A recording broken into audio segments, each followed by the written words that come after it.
Good morning, Mets fans, and welcome to a Wednesday edition of Driving with Mr. Met. I am Mr. Met, and last night the Mets evened up their series with the Rockies in pretty convincing fashion. They had a really great game, top to bottom, solid offensive contributions, great pitching from Marcus Stroman, and the bullpen didn't shit the bed. So last night was nice. It was fun to watch, and now the Mets are back to 4 games out of the wild card, 12 games to play. It's probably impossible, but I'm talking about today the fact that I'm not giving up. I'm going to recap last night's game and preview today's series finale on today's show. I initially thought that this series in Colorado was a 4-game series. I really did. I thought the Mets had an extra game in Colorado. I thought they played tomorrow in the afternoon, but they played tonight. Or this afternoon, rather. And enough fly to Cincinnati tonight and be off tomorrow and ready to play the Reds on Friday for a 3-game set. But last night, Marcus Stroman towed the rubber for the Mets. And if Steven Matz shit the bed on Monday night, Marcus Stroman cleaned up last night. So that was probably his best performance as a Met. Although the previous outing at home against Arizona was very good as well. The bottom line here with Stroman is very much like everybody else gets judged on a what have you done for me lately basis. You know, we have to remember the fact that these guys who get traded across leagues and even to a different team, particularly pitchers who have to get themselves comfortable with a new catcher with whom they've never worked before, did not have the benefit of sitting with them all spring training long and building a rapport with them and having them understand the kinds of pitches they throw and like to throw and what counts they like to throw pitches in. I mean, these are the things that pitchers and catchers establish after years or months of working together. And it's hard to expect that a guy changing leagues is going to be that good right away. Sometimes it does take 4, 5, 6 starts before they get their sea legs under them and start to feel a little bit comfortable in their new environment. And I think the fact that Stroman came over to New York, where of course he's a native of New York, just some added pressure for him. But I was never sort of doubting that he was going to end up being fine. And if this is who he is, he's better than Jason Vargas. All right, let's put it that way. Like the whole we should have never traded Vargas movement that started, which, another batshit Mets Twitter nonsense reaction to stuff. You got to just get off of that. Vargas has been Vargas for the Phillies, and Stroman is turning back into Stroman for the Mets. And look, you can't pitch in the American League East for as long as he did and be as good as he was without being a pretty damn good pitcher. And that's what Stroman is. He is a good pitcher. And we'll see that establish itself more the rest of this season, and the Mets have him for all of next year as well. So Stroman gets a tip of the cap, gets himself a game ball for last night, without question. And on the other side of the ball, I got to talk about Brandon Nimmo a little bit. Brandon Nimmo has been unbelievable since returning from the injured list. Sort of like both he and Robbie Cano, prior to their injuries, respectively, like there was something wrong with them. Really, you look at Nimmo and how he is approaching the each at bat, and how he is clearly seeing the ball well in each at bat, and then you compare that to how he was. I'm talking about now that he's come off the injured list, and you compare that to how he was before he went on, when he was so clearly injured and compromised. It's night and day. And Nimmo being back at this elite level, and look, you can say whatever you want about him, but if he's able to keep what he's doing now up, this is elite offense. I mean, this is on base percentage right now at a clip of nearly 50%, 500. He is unbelievably locked in right now at the plate.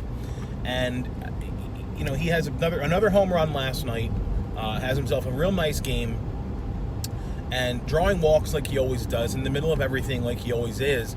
And the fact that Nimmo's kind of coming around should let us look forward to next year and say, he's not a pure center fielder, but I think Nimmo is the center fielder for next year for the Mets. I really do.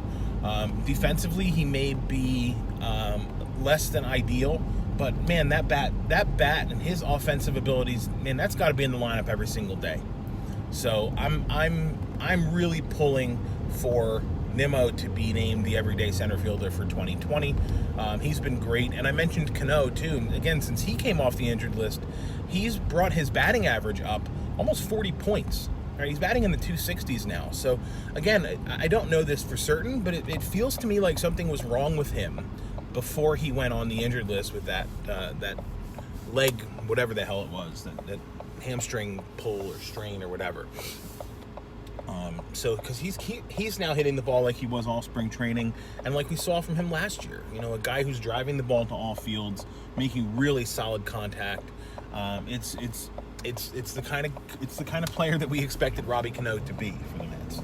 So Cano's been fantastic as well. Last night also, need to mention Pete Alonso hit his 48th home run, a moonshot, dead center, 467-foot bomb to take sole possession and to regain sole possession rather of the Major League home run lead.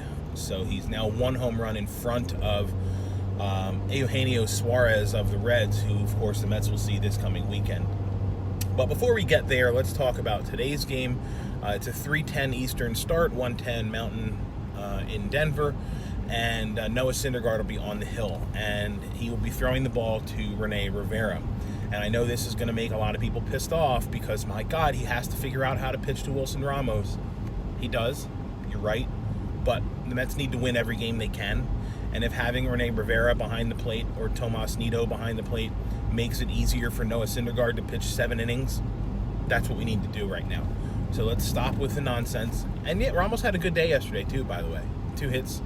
I think 2 hits. Maybe he had 3. I think he had 2. But he needs a break anyway. He cannot catch every single day. He's had more plate appearances this year than he's had in the last 2 or 3 years, and it's not even close. He's remained off the injured list, which is incredible considering that he's a Met. So I don't think it's the end of the world to lose his bat today in Colorado. Rivera has pop. Maybe he can run into one, and I just want this to work out, mainly because I just don't want to hear the criticisms by Mets Twitter of Syndergaard. He has been so vilified for what happened last week, and sorry, it's not deserved. Right? I know that's an unpopular opinion, particularly amongst those of you on Mets Twitter, but I just don't like the hate being spewed towards Syndergaard. I really don't. So hopefully he can put up today, and everyone can shut up about it. But if he doesn't, look, you're crossing off scenarios and circumstances that could lead to him being good or not good, right? And if he believes that he pitches better to Nido or Rivera, or if he just flat believes that he doesn't work well with Wilson Ramos, there's nothing wrong with coming forward and saying that, and saying, look, I want to be the best I can be for this team.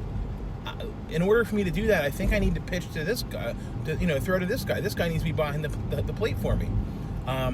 There was a Hall of Famer who was a pretty damn good pitcher, and his name was Greg Maddux. And last time I checked, he had a personal catcher. And I'm not saying that Syndergaard's Greg Maddux, okay? But to say that this personal catcher thing is unnecessary and isn't done and whatever, it's nonsense. It is done. It has been done. And if it makes a difference between a 2 ERA and a 5 ERA, what are we talking about? Right? What are we talking about? Unless the catcher who you're sitting is going to be responsible for scoring 3 runs every game, it's not a conversation. So, anyhow, I'll be back tomorrow to recap today's game. Hopefully the Mets win. They certainly need to. They really cannot afford to be dropping any more games. The rest of the schedule is going to be interesting. I'll talk more about that tomorrow. And again, hopefully we see a victory this afternoon. So until tomorrow, thanks for watching today. I appreciate it. You can follow me on Twitter at Mr_Met. And as always, let's go Mets.